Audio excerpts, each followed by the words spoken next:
The death toll is rising across the South in the aftermath of last night's storms. As of 10 o'clock, we know 36 people were killed, with 3 of those victims here in Alabama.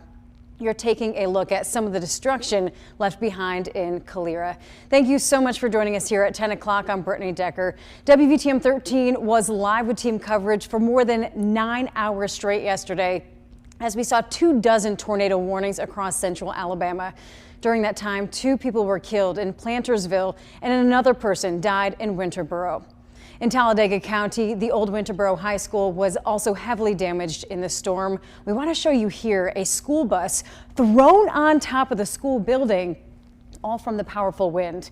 Now, according to the Governor Kay Ivey, there were reports of damage like this in at least 52 of our 67 counties. She goes on to say, quote, "We pray for the first responders, emergency management officials, and linemen who are doing incredible work right now on the ground."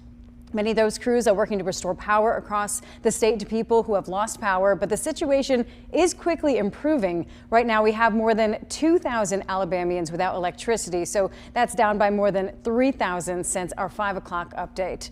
Now, as crews continue to survey the damage, we have our meteorologist Jordan West learning much more about the track of last night's storms. Jordan, what can you tell us about the tornadoes that did come through?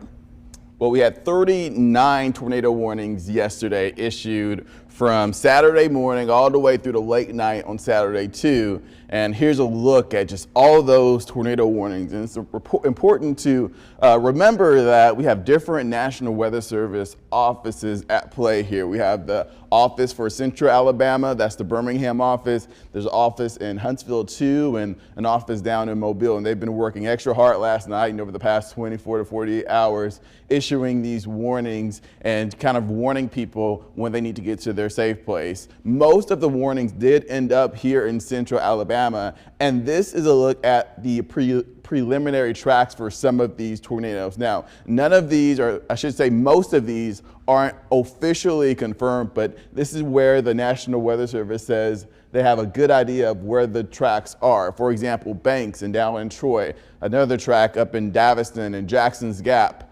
Alpine, Wegovka, Calera, down even towards, Maplesville, Bethels Grove, Greensboro, New Bern, and more tracks in northwest Alabama, northwestern Tuscaloosa County. 3, if not 4 different tracks there, including Gordo, Samantha, Franklin, Ferry too. Lots of tracks yesterday, but now the weather is calmer, especially as we get into tomorrow too. But we do have some tornadoes that are already confirmed. I'll talk about all of these coming up in your full forecast.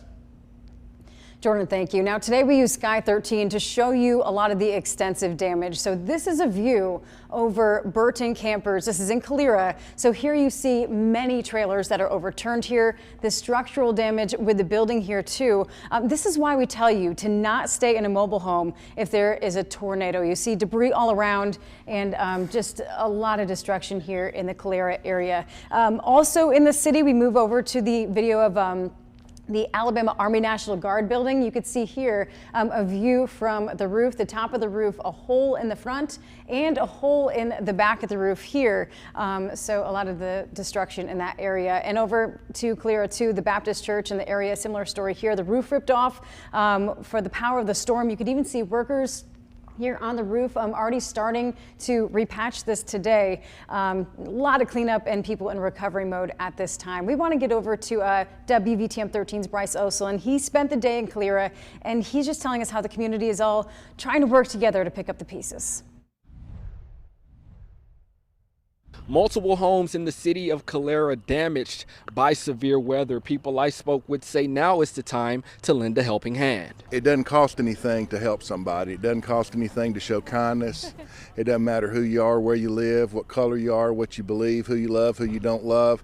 Just help folks. Be nice to folks. We need more of that in this world today. Tragedy strikes Calera, leaving many without shelter. I mean, this man lost everything he owns. Damaged homes, clothes, and furniture spread out across the city. The little bit that we could salvage and go in and washing the clothes for him, I mean, just to be able to for him to have something that belongs to him and his own clothes to wear tonight, I thought was very important. Volunteers and organizations such as the Red Cross offering food and water, lining up to support those affected. It's done without any expectations of return.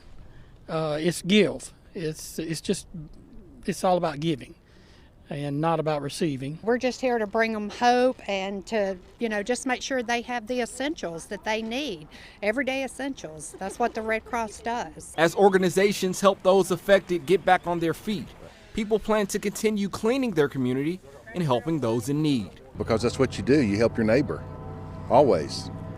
It's not an option, right? The American Red Cross plans to return to this location to help those in need. In Calera, Bryce Oslin, WVTM 13. This now destroyed mobile home is where the Mims family tells me they were last night as these storms were passing through. But when they learned that the storm was right over them, they say this homemade underground storm shelter is the only reason they believe they're alive. Debris and cleanup crews lining Chilton County Road 340. Several mobile homes here now torn to shreds. This one, picked up from its foundation by the powerful winds and dropped feet away, belongs to Ralph and Rebecca Mims. Everything you worked for is gone at one time.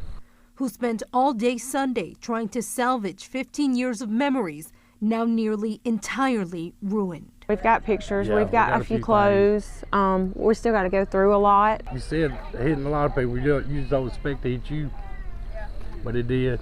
And they heard it because they were just steps away from their home when the storm hit. I said, get your shoes, let's go. We grabbed the kids and everybody came out here. Here in this storm shelter deep in the ground. They built it 2 years ago, and Saturday it was the shelter all 15 members of their family needed. If we'd been in that house, we wouldn't be here today. We could hear the wind and it was just picking up and it was getting really, really strong, and lightning and flooding, and it was just really strong, and they closed the doors and we could just hear stuff hitting outside and banging around. This is what they and many others in Maplesville came out to. Their mobile homes completely destroyed. More than 24 Chilton County Sheriff's deputies patrolling the area Sunday, helping in any way they can. A lot of them sit far off the road, so we had one residence that was probably a half a mile off the road, so we had to cut trees all the way to the house to be able to assist them, so that took time and effort to get to them. Major Ken Harmon with the Sheriff's Office tells me they tried to track the storm that passed through their county. As of their estimates, it left a track of more than 50 miles of damage.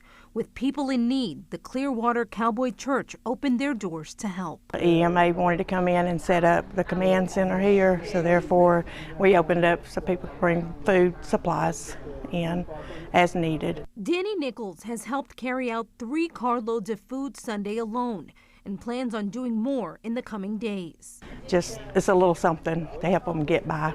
With only one storm-related injury in this county, many like Ralph and Rebecca Mims are counting their blessings, which include their family and new friends like Danny Nichols. It's been amazing. We can't do it without them. I don't know where we would have even started today without all these people. People holding each other up with helping hands, helping their neighbors. Reporting in Chilton County, Gladys Bautista, WVTM 13. And as the recovery effort continues, President Donald Trump says his administration is keeping an eye on the devastation here in the South. In a statement, the president says the National Guard has been deployed to assist in Arkansas. He asked that you join with his family in praying for everyone impacted by these terrible storms. And meanwhile, a Tennessee organization is helping with the cleanup efforts in Sipsey. Volunteers with Chainsaws for Jesus traveled here from Nashville today. The group travels across the Southeast after storms. They set up shop in damaged communities and they sharpen people's chainsaws for free. We spoke with one volunteer who says he's happy to help. These people have been through a lot, and you got all these volunteers that show up. So to be able to support them, that's what we're here for. So and to share a little Jesus. So the journey was about 3-hour drive for the group. Organizers say they could return to help again if needed. All right, let's talk about traffic here because we do want to remind you that this could impact your commute, especially as you're heading to work tomorrow into the Monday morning commute. So we wanted to keep the suspected tornado track on there so you could see where this is an impacted area. This is in Hale County, right near New Bern. We see that County Road 25 is blocked off and Alabama 61 is blocked off at this time, still from damage from these tornadoes that came through. Also in Calera, showing you this area because earlier this evening there was a lot of backups here right on 65 near the tornado track. Debris on the road and things that can slow you down here. Also a lot of workers just heading into those areas in order to help with the cleanup. Just be mindful of that even in your own community, possibly straight line winds taking down tree and debris that could impact your drive as well. Right now, you can find a full list of road closures, things like that, county by county, on our free WVTM 13 app. You can even put on your push alerts, too, so that you never miss a breaking news update.